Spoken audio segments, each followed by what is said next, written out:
Hey, Jim Greaming. I want to show you a new purchase that I got. I'm a pastor of a small church, small budget. And so therefore I can't afford to spend lots of money on things that, number one, I'm not going to use that often, and number two, that are horribly expensive because small church, small budget.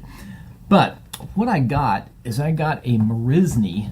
I'm assuming that's how you say that name. Merisny. A Merisny, it's an LCD LED projector. Now this thing is 2400 lumens. That sounds really cool, doesn't it? It is. It is. But at 2400 lumens, it does not have a lot of power as far as on the light. In other words, you're not going to be able to show this in a room where all the lights are on. 2400 lumens will not defeat existing ambient light. You'll have to pretty much darken a room, not completely dark. Later on, I'm going to show you how this thing works, but that's going to be in a separate video, and it's going to be kind of cobbled together. So you're just going to have patience and deal with this because I want to be able to show you exactly how it works. What I've done is I've taken everything off of this, so you can see that this is the projector. It's very small. This thing probably weighs close to a pound, maybe just slightly more than a pound. It actually has on the website.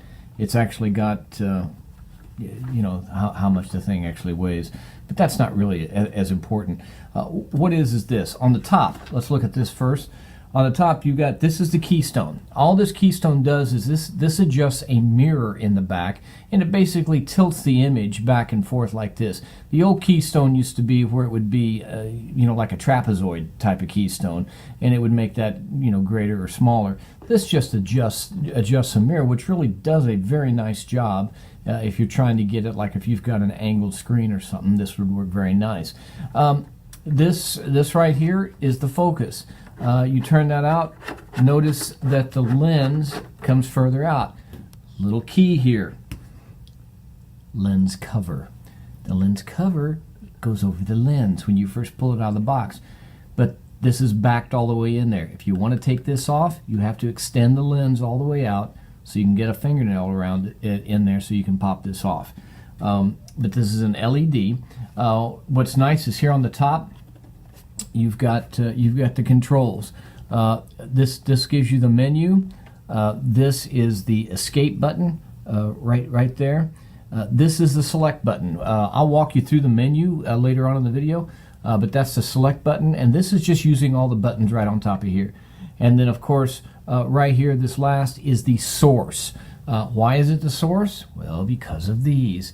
You've got a VGA source, you've got an HDMI source, you've got two USBs. I actually have a video that I'll show at the beginning that I put on a flash drive, and it'll run right off of this thing. Then you've got for the AV. This is the AV. You get the AV, which is you've got your video and your right and left channels. Red and white are right and left. Yellow's the video, and a 5mm three tip plug. One ring of this is for the video, one ring of this is for left, and the other ring is for right. And you've got that, and so that goes in there, and I'll tell you more about that in a moment. They send you a very nice HDMI cord. You can spend lots of money on HDMI cords. It's not necessary. They used to say that there was a 3D. Remember when that was tried to be popular again? But that's really not. It's ones and zeros. Okay, ones and zeros go through pretty much anything. And of course, they send you the power cord. They also give you, where did I put it? Aha! Remote control. And on this, you have the same thing. On off, your menu, your source, which will bounce you back and forth between those different sources. You've got this ring here navigates on your menu items. Then you've got the play feature, like right there, and the exit feature. And this has a very nice speaker system. It's got a flat speaker, and then it also has a surround. And there's a definite difference in sound. The surround gives you much more volume, and it's a much fuller volume because of what it does. And then finally, here at the bottom, it's the mute button.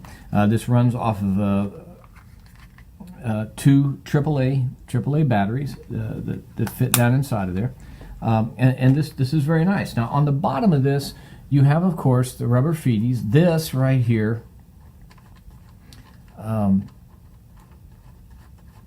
is a foot if you're going to use just a tabletop mount. And so you just you either unscrew or screw that in, and that helps elevate that when it's set on the tabletop. Most people are going to put this tabletop on a flat surface. It also has this little gear right here. It's a screw insert, and that's a female for a female screw, a nut basically. And what is that for? Well, that's for this. This is a little tripod they give. Now the tripod actually works. It's actually reasonably well made, but it's the least favorite part of this whole experience. I'm giving this thing 5 stars because it works incredibly well. It's exceptionally affordable, and it does the job that it's promised to do. However, this thing is a pain in the butt to try to adjust. Now it will adjust and it will lock down. This has on here, if I can get it to you, can you see this thing? It's really tough. You know, I'm looking at this on the mirror. It's got there's the unlock, and there's a lock. This is on lock. This is on unlock.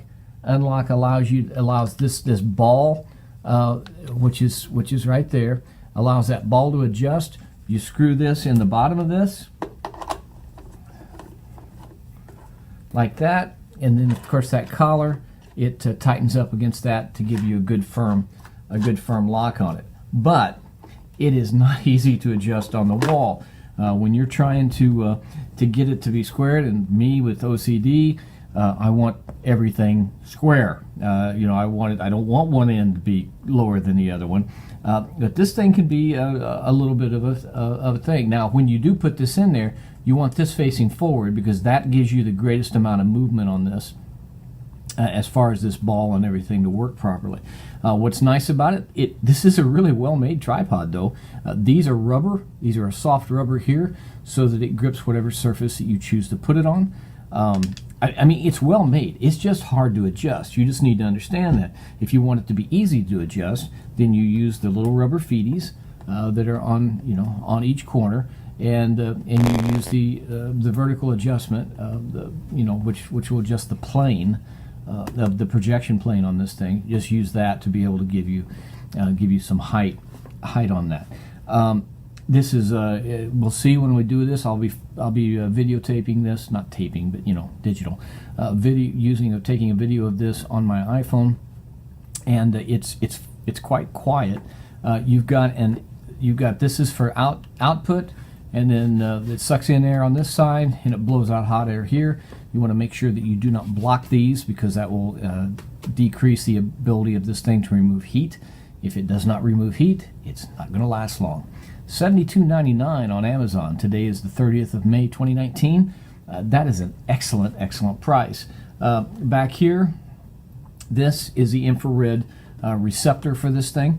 In order for this, there's no way this thing. Oh, look, you can't see it. You can see the little flashing there, and this allows that to control that. It's very nice. It works very well, and if you hang around, I'm going to splice on another video, and you'll be able to see how everything works. Okay, this is the iPhone portion of the video. I'm going to try to be quick here because I'm already sitting at almost 9 minutes on the part that I videoed at my desk. This is it in action. This is at the 1080p section of this. 1080p 16 by 9 I think would be for the display. You can do 16 by 9, and what I said before about regarding the menu, I can go into menu here and notice there that the menu says 16 by 9. I can arrow down to this and I can set it to 4:3, and then notice the difference in size on that, and it kind of squeezes everything just a little bit. We're going to leave it at 16 by 9 so that I can so that I can show you everything. This is the picture setting. You've got picture mode, color temp, aspect ratio, which is what 16 by 9 is. noise reduction, MPEG noise reduction, you know, therefore and projection mode at front. Now, if you do in the projection mode front, this means that I am shooting on a screen where it's on the front of the screen. If I click on this, it's like I'm doing a rear projection screen. If I do it again, it's upside down. It's that upside down and back, and then we're back where we are.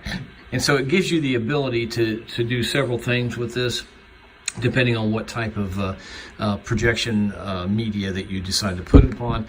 You go into sound, you've got sound mode personal, balance, and auto volumes on, and surround sound. On surround sound, you have surround sound, true surround, and then of course you've got it off.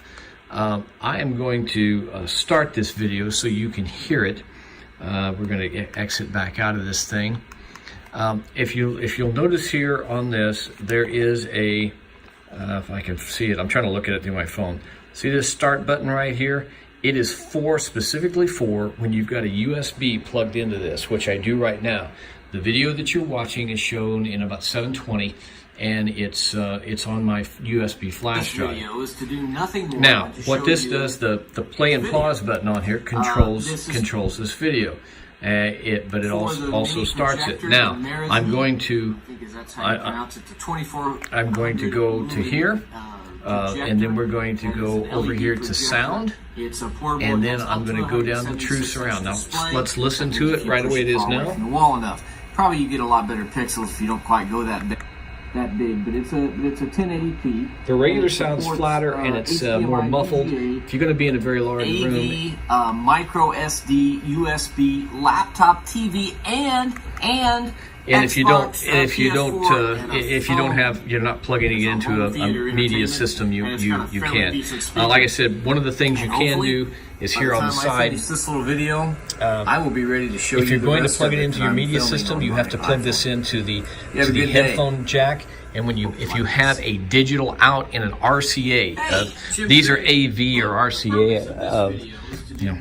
That's what that is. They used to call them RCA or AV. If you're going to use that, you can plug that into the back of a digital and you'll get better sound. If you just try to power it itself, this is kind of a low-powered unit. You won't be able to do that. But back to the menu real quick. You've got the picture, you've got sound, you can set your timer, sleep timer. Never used a sleep timer. And then, of course, you've got the language, factory defaults, and software update, which you can get by loading it onto a USB drive and doing this. The projector right now is 10 feet. From the wall. They give you a nice, in the instructions, they give you very nice pictures, and they're clear instructions. This picture right now measures 100 inches diagonal, and it's a good picture. But keep in mind, I got the lights off in this room, and this is the only way that you're going to be able to see it. It's 2,400 lumens. It's on a loop.